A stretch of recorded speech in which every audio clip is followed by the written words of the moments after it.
This is WPSL Port St. Lucie, the talk of the Treasure Coast.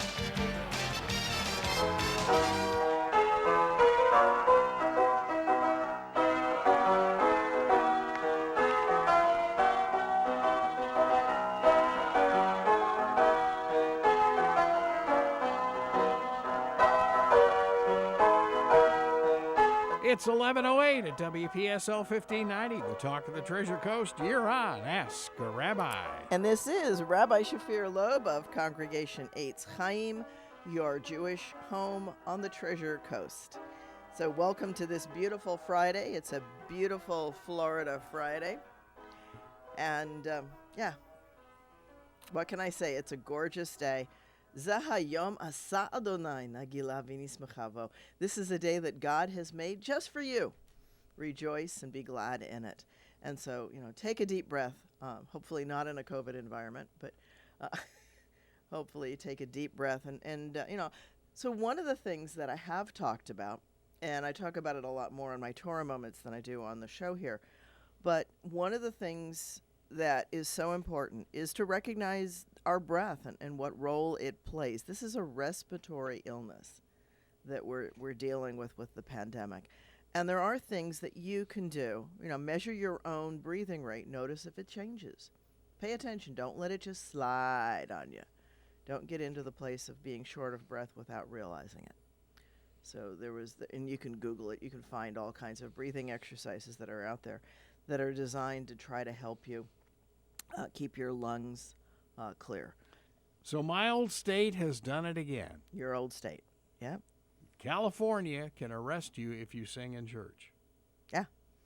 Well, because singing, if you think about it, right, to sing, you take a deep breath. Yeah. And if you've got a whole bunch of people up close, then you've got more stuff floating. I think the magic word, though, is arrest. I think Yeah. it's a little much. And I know that there are suits going back and around because music is a big part of liturgy. It's a big part of worship. I understand both sides of it. It's the singing, in fact, that actually has me wearing a mask more so than anything else. The fact that we've only got a handful of people in the sanctuary. That's been an ongoing discussion inside the congregation.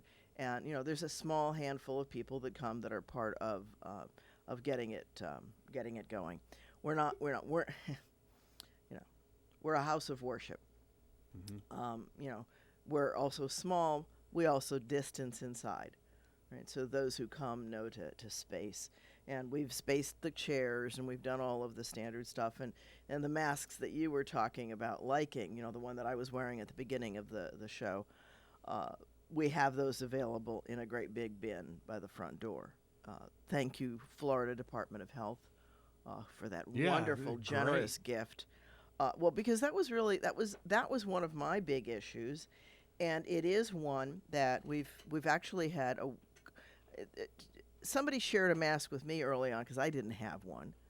Right, so I got one way back in May as a gift from somebody, back when they first disappeared in the stores, and you couldn't get one online. You couldn't this, you couldn't that, and I tried the sock thing and it fell off my face. So I couldn't get it tight enough or snug enough. Apparently my socks were not springy enough. Yeah. And Cliff's got a head mask. It's like yeah, I've seen with those skulls on it. Yes, thank you. So but aside from that, so I was very grateful for the person who shared a mask with me. But there are members in my congregation who can't afford to pay $10 a mask. Just don't have $10 in their pocket. And, quite candidly, I'm not wealthy enough to run around and buy, 40 people masks at $10 a head either. Plus, even when you order them, even when they promised they were going to be there, they didn't get there till a month or two later because guess what? They come out of China. Surprise, surprise. Because everything comes out of China. It's amazing how much comes out of China. And so I had a problem with mandating masks before they were readily available. Right. And, and I've got congregants who've done some really interesting things to get masks. I had one who picked up one in the hospital, went into the hospital for a different reason. Not the full hospital, didn't get admitted, but went to the ER for a fall and, scarfed 2 masks. But, there you're taking them away from the hospital. So there's always balances. And this was during the shortage. And, another one of our members graciously sewed 4 masks and brought them in and That's just cool. set I've seen them, those. Yeah, they're great. Set them on the we have a Torah table, a table where we read from Torah, and placed them on there for anyone who needed them, and we distributed those to people, a couple of people who didn't have a mask before that. Now, some of those are a challenge to breathe through, more so than the mask that the 3 cloth from the Department of Health is not that easy to breathe through if you're exerting yourself. And it's kind of interesting because there was this discussion on the rabbis, one of the rabbis' groups that I spotted this morning just before I came in, which was saying, this week's Torah portion is the longest Torah. It's the longest section of Torah that we read all year. It just happens to be. No big reason. It just the way the schedule works out. It's the biggie. It's the one that finishes the book of Numbers. So we're going to be starting the book of Deuteronomy here very shortly, and the question was, which one do I wear? Do I wear the disposable mask that's easier to breathe through but fogs your glasses more, or do I wear the cloth mask where it's harder to breathe? Is it more important for me to be able to breathe when I chant Torah, or is it more important for me to be able to see? And, of course, the discussion then goes, well, you have to read it accurately, you have to this, you have to that, and the caveats start. So I love the things that people can debate. And so, so I do. I wear a shield. Not that everybody can get a shield. I tried the mask, and I had a number of complaints from people, even streaming, that it was difficult because too many people who are hard of hearing read lips. Okay? And you can't read lips. Boy, I never thought about that. Yeah, you can't read lips through a mask. Yeah. So I wear a shield when I do services. And so you got like a plastic shield? I've got a plastic shield. I've got 2 different models of them. Okay. I've got one that's supposed to sit on your nose. We wear it like glasses, and if you're not wearing glasses, it probably works quite fine. If I let it rest on my nose on top of the glasses, then I can't breathe at all, and it's a problem. So now with the Torah, Bugs Bunny. Yeah, there you go. But it took me most of the service, and I happened to have at one point played with it, and it rested on the top of my glasses, and that worked. So I'm going to try that this week and see how it's all a learning experience. Everybody's learning. Yeah. There's no doubt about it. If you look at the healthcare workers that are taking your temperature or giving the test, they wear both the shield and the mask. Right? The shield is if I cough, it doesn't go out, it goes down, it goes onto me.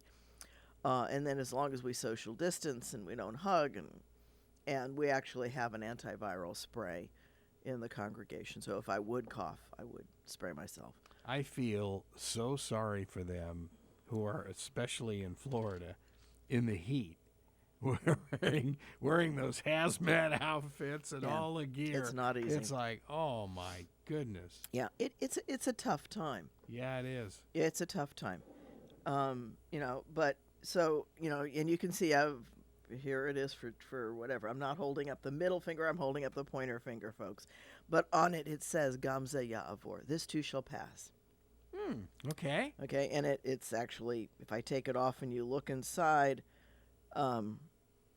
you'll see that it says this too shall pass inside there. Okay. Wow. So, and I wear it so that I can read it, and I can hold it up like this for others to read if they want to. But to remind myself to keep some perspective. Because one of the worst things that you can do, and this is the psychologist in me sticking its little head up, But one of the worst things you can do is to get into some kind of a fear, panic mode that says this is never going to pass. This is, you can talk yourself into crazy. Yeah, you can talk yourself into places where you don't function well. You stress, you don't get as much done. All right, so there's anxiety and its cousin fear, its cousin anger, rather. Those two emotions are really strong. We see that in the number of disputes, right? The stuff that gets out of control. There's actually a term for it called hot cognition, which is that you're not thinking in a normal, rational way. You're getting these gut hits that are not valid. And we see that all over. It's just, it's rampant in this pandemic.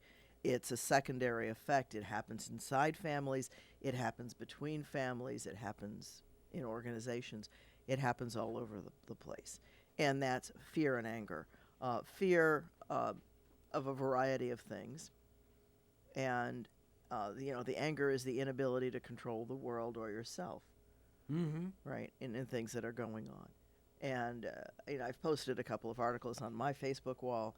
You're welcome to scroll down it, folks. And I've got this little frog in my throat today. I can hear it. So, anyway. We have frogs in the building, so don't worry about it. Well, we actually rescued a little lizard. Carol did rescue a lizard as I was walking in. So the little baby lizard is outside fending for itself. Oh, that's good. In the world where it belongs. It certainly will do a better job of fending for itself in the outside where it can get water, at least a little bit of some sort, and things to nibble on. Until those big new lizards that are the multicolored. They are beautiful. They are beautiful, but they're not native to Florida. No, they're not native to Florida. And like everything else that has been introduced to Florida, it is changing our ecosystem. And will continue to. They thrive, interestingly, in parking lots. The colored guys, the orange band of stuff. Yeah, orange, red. Yeah, I first saw them back when, years ago down in Stewart. The first place that I saw them was where you get off the turnpike, that gas station. Mm-hmm. They had them in their little area. That was I do some work with a service organization down in Stewart, and I had to meet with the secretary to sign something, or treasurer, I forget which one. It was one of the other officers. It was one of the years when I was doing the stint as the president. And so I had to meet somebody down at that gas station, and while I was waiting for them, I was watching those lizards because they were all over the place down there. Wow. Well, I thought this is all new, but no, apparently not. That had to have been, I want to say 2014, 2013. Okay. It's new, but it's not it's new. Relatively Yeah, new, it's not. They've expanded a lot since then. And I moved to the Treasure Coast. I think it was 2012. It's been 8 years now. Mm. Yeah, because it's been 5 years with Eitz Chaim. And it was 3 years before that. So, yeah. Wow. Yeah. Time flies when you're having fun. Although not fast enough through this stuff. I don't know. Well, that is a different measure. So, yeah. So okay, I got to ask you a question. Okay. This is a psychological thing, but you hear some people say this is a bioweapon. Yeah, no, I don't think so. It's not a virus. Bioweapon virus. Well, and Greenie has done it, and I think every political author has done this weaponized plague or something along those lines, right, where somebody spends years developing some weaponized plague. Well, if that was the case, as Greenie points out, the issue is not making people sick and having if you want to weaponize something, it's going to be more of an Ebola kind of thing. Right? I'm sorry, just making people sick, not nearly as effective as killing them. Let's be real candid. If you're going to weaponize something, it's not going to be flu symptoms for the majority of the people affected. Right. That's just not an effective weapon. And, so if we want to say China has taken such a big hit economically. I mean, they were struggling responding to the downturns in business because of the tariffs, because, as I said, so many things come out of China. I can't tell you how many times if I buy something off of Amazon, a lot of the times it comes with Chinese instructions. Or it comes with a little, Hecha in China, right? So we have a tremendous amount of goods that we get from China. And China took the first hit economically. They're still working at it. There was a fireworks shortage this year because they weren't being made in China. The factories that make the fireworks were shut down for COVID. Well, in and China. they had a huge fire, remember? Before COVID. They had one fireworks plant there that was awful. All kinds of and I've certainly seen the results of some of those in the backyard fireworks manufacturing up north. But we won't talk about that. Ooh. Okay. I wasn't part of it, but I certainly saw it on the roadside. Oh, boy. And we have Russ calling in on line 1 from Fort Pierce. Thank you so much for calling, Russ. You may have covered this. I'm making some noise out in the garage, but with those invasive lizards, the other day I was out for a walk, and I noticed one on a block that it was literally going around and hiding itself like a squirrel will do around a tree. So these things aren't as dumb as your average lizard. They all just stand there and look at you until they get too close. But this guy was literally avoiding eye contact. He saw you, and you looked like a predator. So Russ has some of those are the orange colored, and I don't know what they're called. I knew it. I've looked it up multiple times. I just don't happen to remember. Yeah, they've got the colored orange tails. Yeah, the males have the bright orange colors. They're also on the campus at IRSC. I have multiple pictures of them in Stewart. Oh, yeah. On the Stewart campus. Sure, you bet. Yeah, they like the walk down along the building. But you're right. They give you good birth. They don't like humans much at all. They don't trust us. And I don't blame them. But they do have a tendency to eat electronics in a car. Ooh. I found this out this week. Oh, okay. So they're a little bit like pack rats, huh? Well, possibility, yes. Yeah, under the hood. Yeah. That was always one of the things in Tucson to be aware of. Yes. Right? I remember that. If critters... Well, actually, we had it... I had it in... I think it was a possum, a mama possum. Oh, gosh. Who chewed through part of my distributor cables. And we had to have the car towed. This was a shifter cable. And they said, I hate to tell you, but something's eating the end of this off. Yeah. That's what happened. Yeah, It's no. Right. In Tucson, we used to put lights in the car, right, because they don't like lights. But that's pack rats, and that's not lizards. So Russ, these lizards do seem to know about us, and it might be if enough of them chew through electronic stuff that we might have to be careful about some things. I know that in my neighborhood we've had a problem with squirrels going up the telephone pole and chewing the internet cable. Ooh. So, but Russ, on the other side, one of the ways to know if there's a snake in your area is to look at the lizards. If they're all pointing down and looking at the ground, there's a snake there. Yeah. Right. If they all point down and look, that's because they're freezing, so as to not catch the snake's attention, but they're watching to see where it is, so they know if they have to scurry. That's great. Yeah. So animals are aware of their predators. They're not unaware of them. It's skunks will duck if there's a shadow that comes over them because it could be a hawk. Ooh. Or an eagle or some other aviator. Have you seen? It's one of those insurance commercials. The two turtles, the mama turtle and the little baby turtle, and then all of a sudden you see this shadow. No, it's a feather float down. Look, mama, it's a feather, and then all of a sudden you look up and it's a vulture. You know. Yeah. And oh boy, yeah. Yeah. Not good news. No. So, yeah.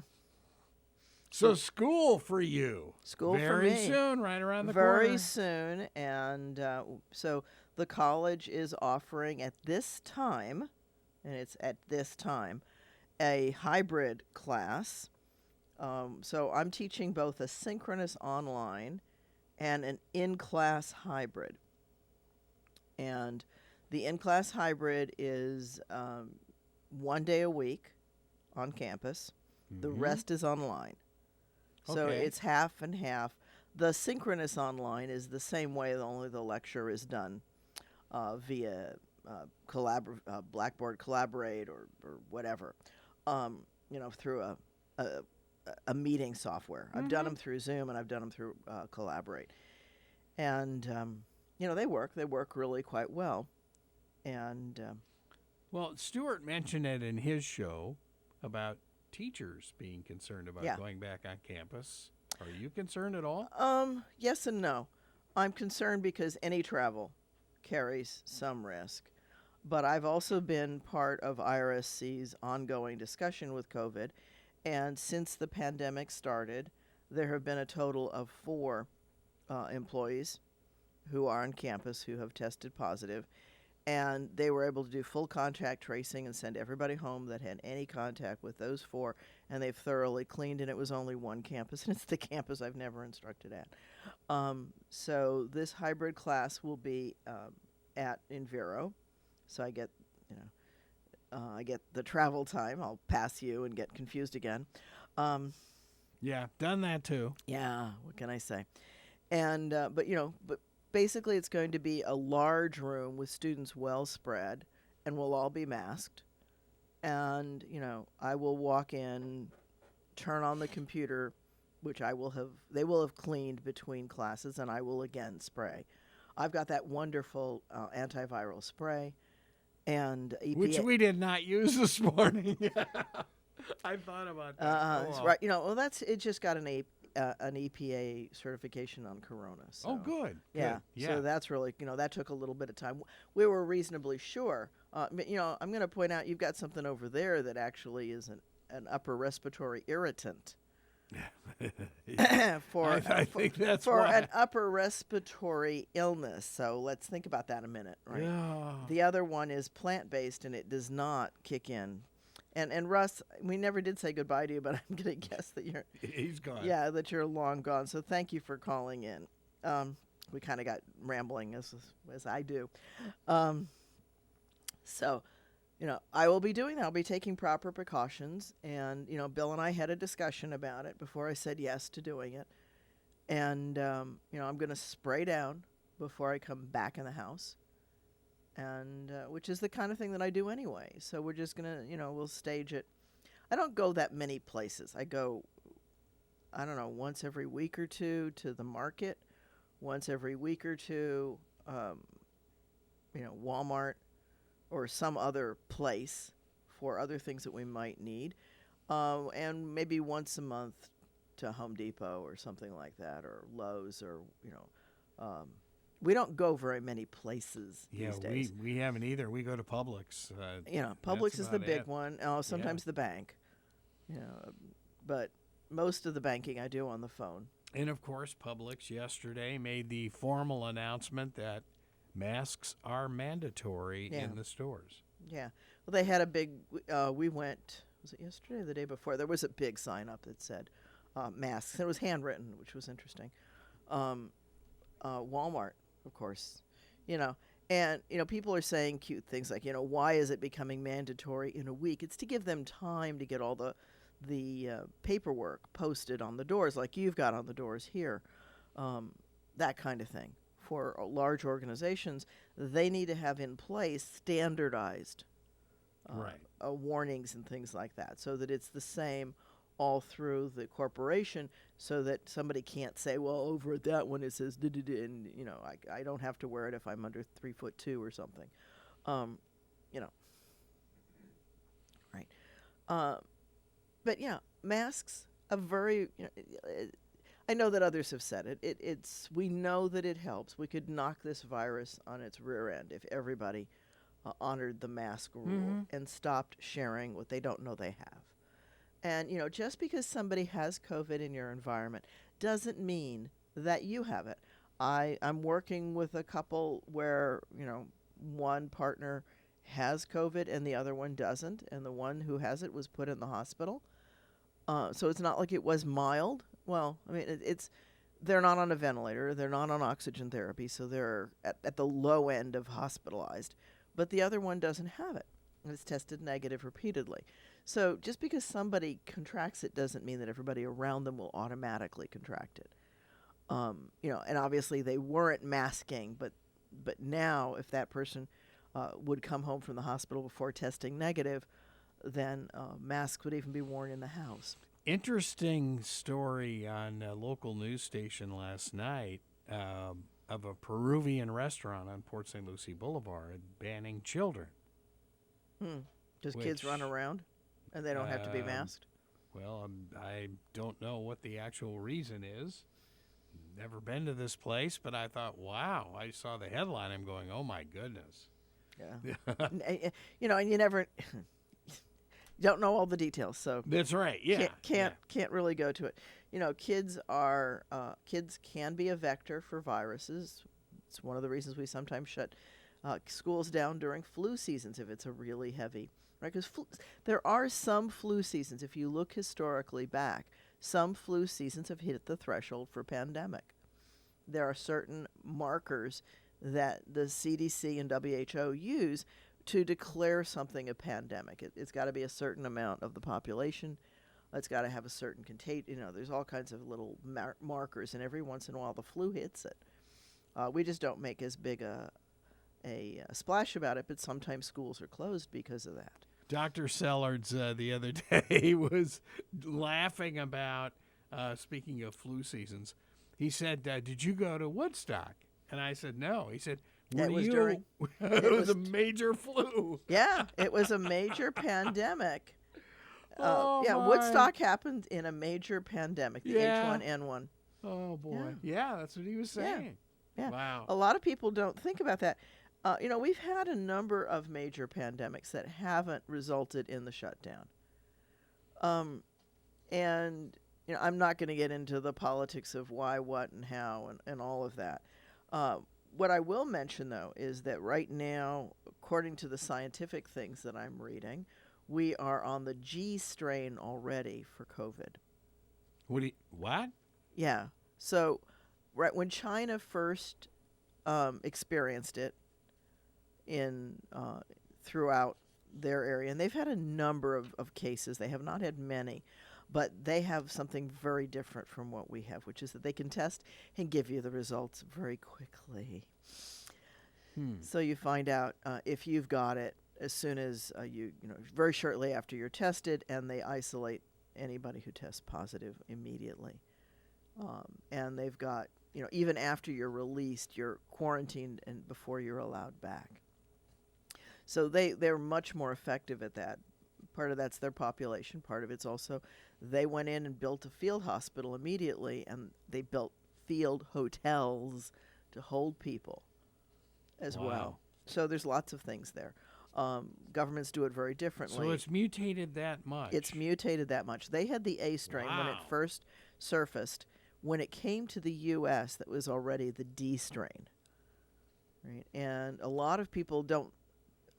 A lot of the stuff that I'm reading says that it came to us through Italy. That it worked its way hither and thither. Oh, everybody blames us Italians. Yeah, what can I say? And but we make good pizza. yes, you do. Oh. And you got spaghetti from China too. That's right. Thank you, Marco Polo. People don't even realize that, right? Spaghetti came from China.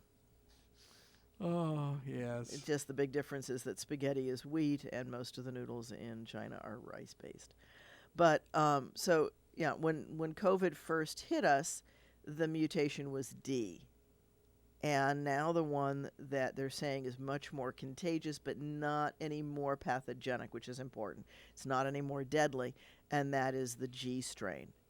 But it is much better. The virus has mutated, and become much more effective at infecting people. So the contagion level has gone up, and that's part of what's contributing to the situation. It also is more likely to attack a younger population. Right, so we're seeing the median age of both affected and even the deaths coming down, right? And we're having a rise in deaths right now, and I'm concerned about any interference in the data flow, because what we've got is so bad anyway. The numbers are just they're corrupted all over the place. We're not going to know for years what the real numbers are.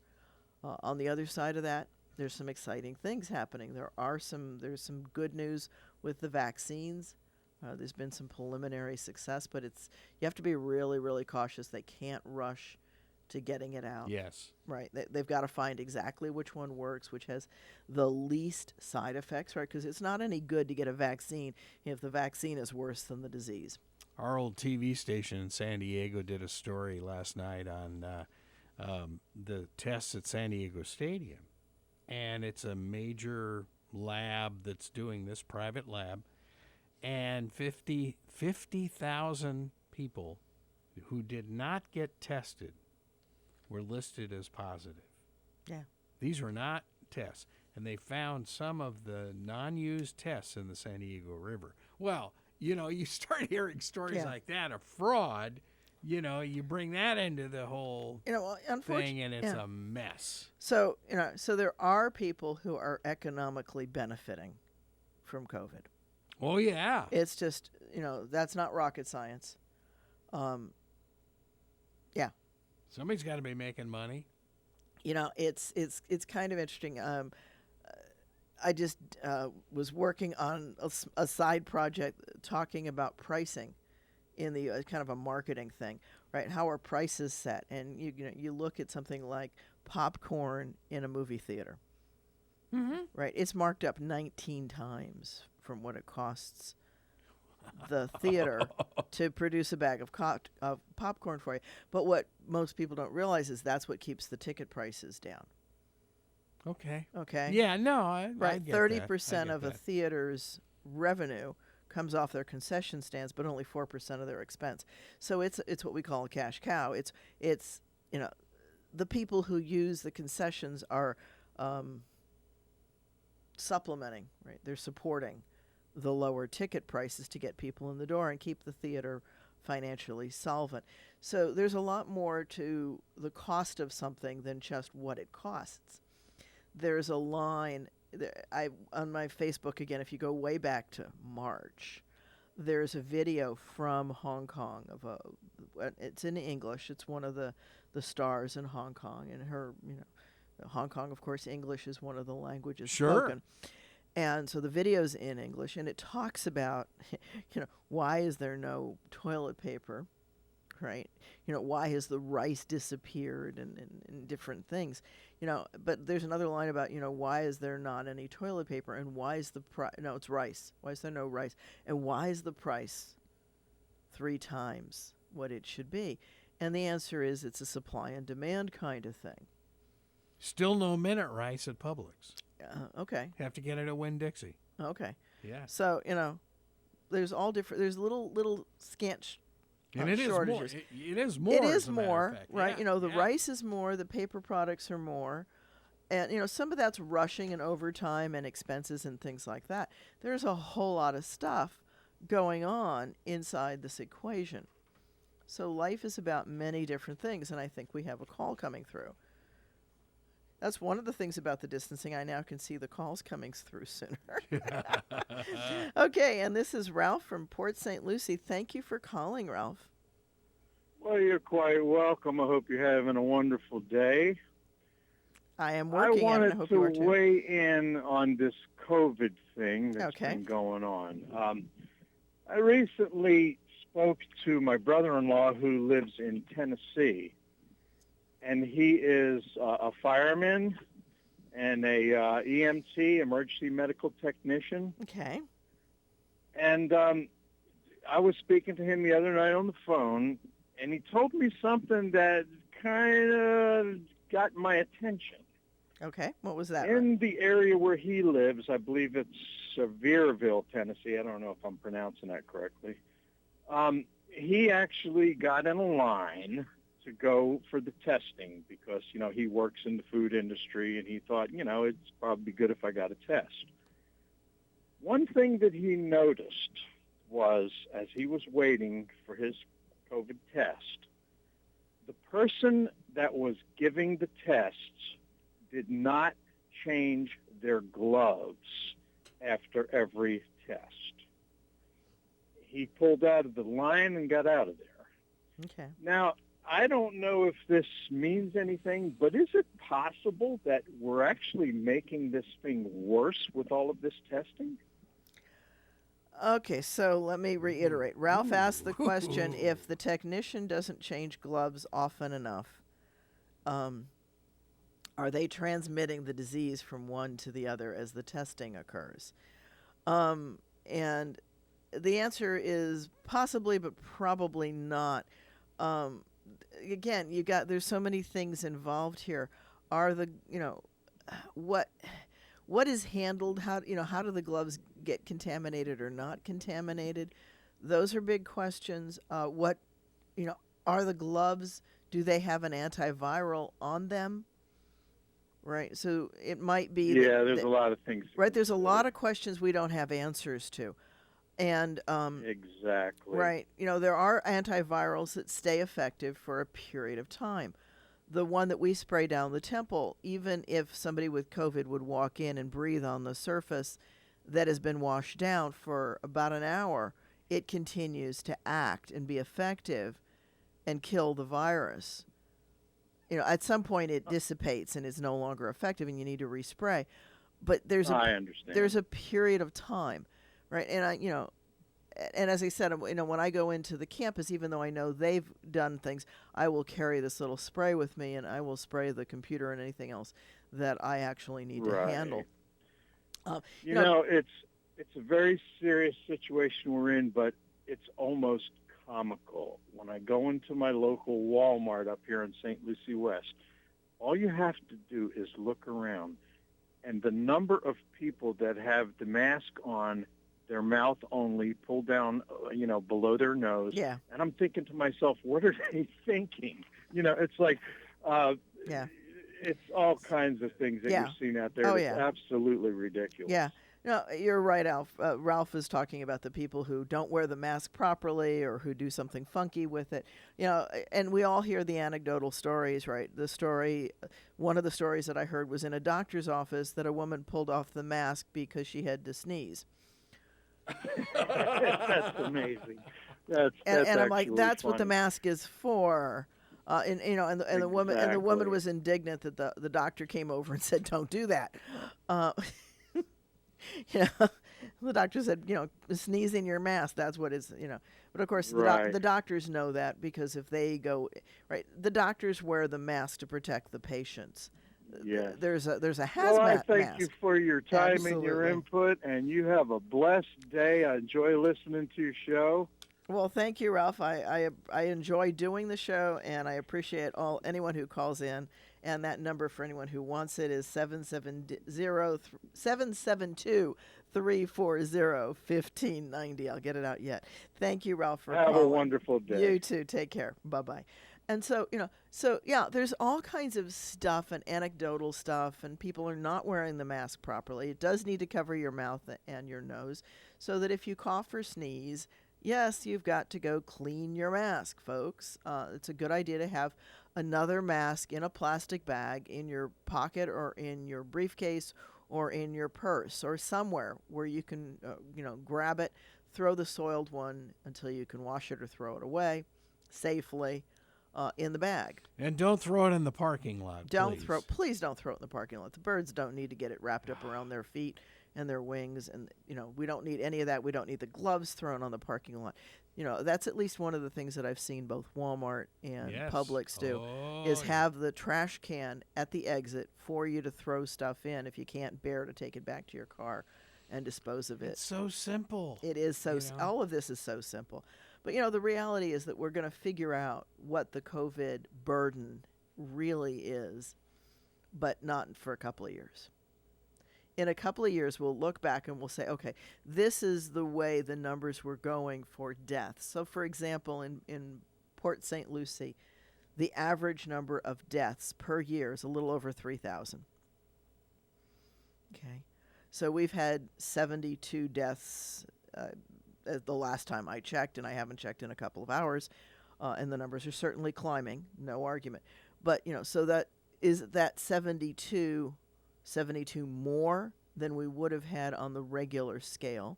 That's how they'll figure out the COVID burden down the road. That's a statistical thing, and it's really the only way to figure this out. And that of course, those numbers are not going to be available until you have the next several points on the curve. And we have another call coming in, and this is Doug from Jensen Beach. And good morning. Good morning, Doug. Thank you for calling. Well, there are two things I have in mind. Number one is I've read, there's all kinds of stuff out there. They're wearing these masks. Now, for me, I can take it on, take it off. I can breathe. But how good is it to be rebreathing your carbon dioxide all day long? Well, first that's one question. Okay. Yeah, go ahead. Okay, so the question from Doug, he's got two questions. Number one was, are you breathing your own carbon dioxide in? And the answer is no, you're not. You're exhaling that through the mask. What the mask is catching is the moisture and the droplets in your breath. Okay. Good enough. Okay, so the carbon dioxide is still getting out to the trees so they can do their thing and return oxygen to us if you've got a tree near you. All right. Now, here's another question. Yeah. Have you heard of Dr. Richard Bartlett and his procedure for dealing with COVID? It's very interesting. Okay, go ahead. Apparently, he uses rather than if you test positive and you go to a hospital, they tell you, well, go back home, take Tylenol. If you get really sick, come back. And sometimes it's too late by then. What he does is he puts you, it's with a nebulizer and real common, I think it's called busanidine or something. I can't pronounce it. But it's a common asthma treatment that's been around for like 20 years. And he says he has like 100%, success rate with it. He's out of Midland, Texas. He said he did write a paper and send it to the White House, although he didn't have it published because that's 6 months out, and he just wants to get the information out there. But anyway, he puts his patients on a nebulizer with, the asthma medicine, and I believe he gives them an antibiotic for any side infections, and they apparently get better. Like within 3 days, they go back to work, and they had their 2 tests that test negative. So if you haven't heard of it, so I will look into it, and maybe. Okay. But he's on YouTube, and it explains it all. And one thing that he said, and you might check this out, is that with all these world numbers of fatalities, one we never hear of is Taiwan. And they have like 25 million people, and they've only had, I think, less than 10 fatalities through all this. So, Taiwan's really low. Wow. Yeah. Really? Okay. So Yeah. Doug brought up 2 points, and the reason I'm repeating it, Doug, is because some of the folks don't actually hear your voice. They do over the radio, but the Facebook Live folks don't hear it because it's not piped into the studio, piped into my earphones. So Doug was asking about a doctor in Texas named Bartlett. I'll remember that because that's West Wing's president's name. Oh, okay. So I won't forget Bartlett. But he's saying that the Bartlett is using a nebulizer and there are nebulizer type treatments. There's all kinds of there's things like the one that comes to my mind at the risk of giving free publicity, Zicam. There's all kinds of things out there, Theraflu, and there's a number of things that do mitigate the symptoms. And you're right. Part of the key here is to keep the lungs clear. One of the things that I'm hearing from medical folks is that there is a characteristic cloud appearance on the x-rays of the lungs of COVID positive patients. And it doesn't mean that, you're on death's door if you have that cloud. It just means that you've got the infection going on in your lungs and the secondary infection. And, so and that's part of the deal with COVID. It's not just the virus. It's that it opens the door to the body's immune system to other things that only need a small opening in order to latch onto your body. There's still many questions out there, Doug. One thing I will say, though, if you have any contact with that doctor in Texas, right now journals are expediting peer review. I'm on a couple of editorial boards, so if a peer review article comes through and it's COVID tagged, it gets first priority, and it's rushed through because we need peer reviewed information out there on COVID. So if this person really does have something and they've done the research rigorously and not just, I did this and it worked. And I'm not saying one way or the other on this because I don't know. I haven't seen the man's journal and I haven't, or article or any of that. But the peer review system is designed to more rigorously look at your research, make sure that your conclusions follow reasonably, that you're doing a reasonable test, etc. And the doctor may have made a mistake by sending it to the White House, assuming somebody could read it. Oh, I'm sorry. going there, Greg. Oh, my. I'm not going there. And we'll have enough of that in the next hour, I'm sure. There'll be plenty of all kinds. So anyways, I was starting to say thank you for your call, Doug, from Jensen. Appreciate that. This has been a 3-call session so far, and we're coming up on the last several minutes of the show. So thank everyone for being here. I would be remiss if I didn't mention this is our third Friday, which Congregation Eitz Chaim offers a wonderful deal with 2J's. If you've ever enjoyed 2J's meals, they bring a catered Shabbat dinner up to the temple, and people can pick it up curbside. So if you haven't put your reservation in yet, you're probably out of luck this month, but you can certainly join us in August. It'll be the third Friday in August. The deadline is the Wednesday before. And it's great that you guys are helping the first responders. Yes, too. Thank you for that, Greg. We do. We supply meals to our first responders. And they've gotten used to the phone call. They tell me their mouths start watering as soon as they see my number come up. It's a delicious hot meal, and they bring a fire truck into our parking lot, and the firefighters swoop in and grab that meal in the 2J's bags. That's cool. They pause only long enough for us to snap one quick picture, and then they're out of there. They're out of there, and they're eating away. That's so cool. Yeah, it is kind of fun. We enjoy doing that, and I'm so proud of my membership that people have stepped forward to sponsor that. And if you'd like to be part of that, here's an invitation. You are, whether you want a 2J's meal for yourself, maybe you'll help us so that we can spread out and do more hot meals on the Fridays for more first responders. I'd love to be able to do that. If you do decide to do a third Friday, the choices are brisket, salmon, and chicken, and it includes everything from chopped liver, matzo ball soup, a salad, a dessert, a potato, a vegetable. It's a yummy meal. You can also order 2 of those entrees, and it's $26. It's a good deal. So if you'd like to be part of it for next month, please contact. You can go on the website. You can put the reservation in, and just in the comments say for August if you want to do it now. So that the only time 2J's would love it. We and 2J's love it, and they need it, right? And they do, right? It's a local, and they bring it all the way up to us. So I think that's really pretty cool. So that's one way to have 2J's in Port St. Lucie. You folks down in Stewart have it lucky, and folks up in Vero have it lucky. Port St. Lucie, not quite so lucky.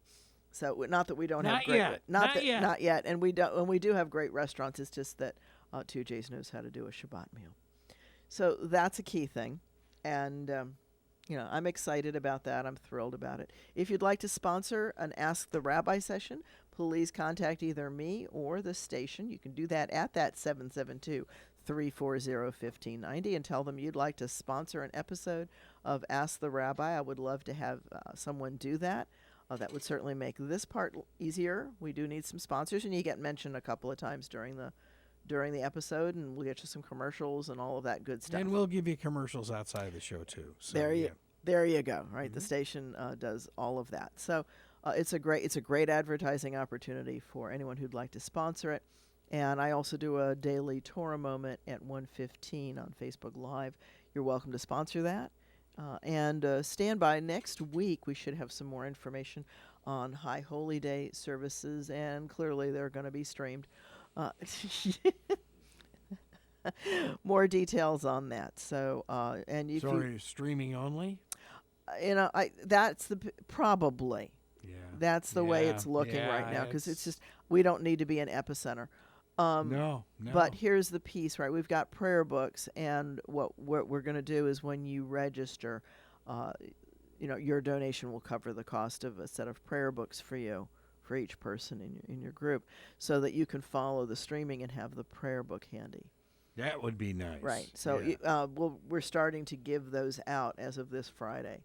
So if somebody wants a High Holy Day prayer books, they can just let us know. And they're available for pickup as of this Friday. We'll also mail them out to people, and we'll do a number of things to make sure people get prayer books. That's great. Yeah. That's really And that wonderful. way, you go ahead and keep it, and we'll reprint down the road, and it'll be fine. Sure. Yeah, those are little details, little things to make life easier. They're little things, but they turn into big things. They are. They're very important. So there's the music. That tells me that this is the end of this week's Ask a Rabbi. This is Rabbi Shafir Loeb for Congregation Eitz Chaim, your Jewish home on the Treasure Coast.